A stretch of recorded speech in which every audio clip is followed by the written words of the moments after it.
We all know the story of Krypton and what happened, and that Jor-El was trying to stop it. What you might not know is there was someone else trying to stop it as well. The Green Lantern of Sector 2813.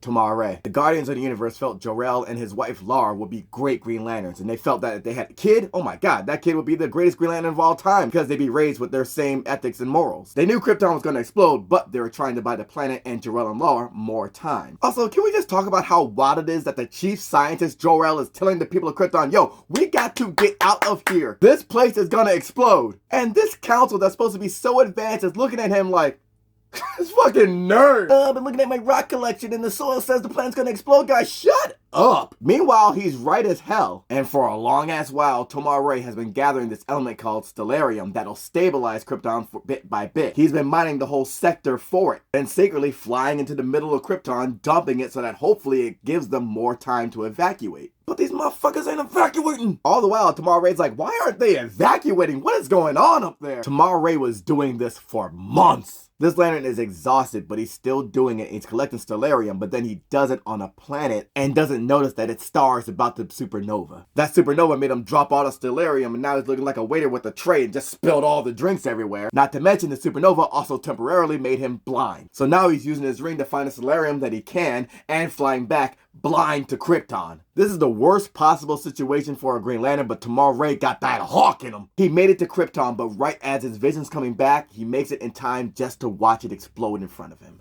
Yo, this dude got caught up in an exploding star, then caught up in an exploding planet. He was laid out in shock for days. Tomar held on to the blame for losing Krypton for years. Green Lantern John Stewart faced a similar situation in the Cosmic Odyssey. However, it was his overconfidence that caused Zhangxi, the planet, to explode on his watch. Again, for months, Tomar Re was doing his best to keep Krypton stable, so this really isn't on him. And on the day Tomar Re was going to retire, the Guardians call him in. The Guardians tell Tomar Re he's had exemplary service. Also, keep in mind, he's the keeper of the Book of Oa as well. When the Guardians bring up Krypton, you can see the shame go across his face. The Guardians see he still blames himself for this. But on this day, they tell him, hey, there was a survivor and we guided his ship to Earth. That survivor grew up to be the hero, Superman of Earth. Tomar Re's like, oh shit, I had brunch with him once, but what about your plans for him to lead the Green Lantern Corps? And the Guardians tell him sometimes the universe has bigger plans than even we do. This is one of the very few times that the Guardians of the Universe show emotion. And they tell Tomar Re, hey, you can retire in peace.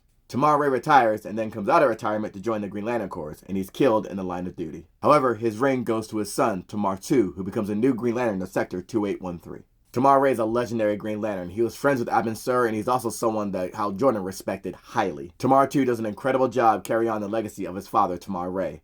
However, when it comes to Tomar II's own legacy, there's a stain.